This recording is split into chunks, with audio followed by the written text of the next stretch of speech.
Presiden Prancis Emmanuel Macron mengatakan dia dapat memahami mengapa Muslim dikejutkan oleh kartun kontroversial yang menggambarkan Nabi Muhammad. Namun, dalam sebuah wawancara dengan penyiar Al Jazeera, dia mengatakan dia tidak pernah bisa menerima pembenaran dengan tindakan kekerasan sebagaimana yang dilansir dari BBC pada Minggu 1 November 2020. Pernyataan itu disampaikan setelah serangan pisau mematikan pada Kamis 29 Oktober 2020 di sebuah gereja di Nice yang membunuh 3 orang dan diduga telah direncanakan oleh kelompok Islam di negara itu dalam lebih dari sebulan. Perselisihan telah tumbuh dengan beberapa negara muslim atas masalah kartun Nabi Muhammad.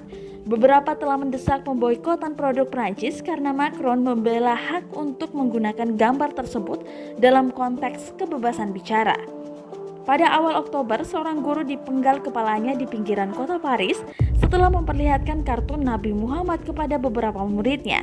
Sementara itu, kantor berita Tunisia melaporkan bahwa 2 orang telah ditahan di sana untuk diinterogasi sehubungan dengan serangan di Nice yang dilakukan oleh seorang pria Tunisia. Menteri Dalam Negeri Prancis mengatakan kemungkinan akan lebih banyak serangan militan. Pada Sabtu 31 Oktober 2020, seorang pendeta ortodoks ditembak dan terluka di kota Lyon.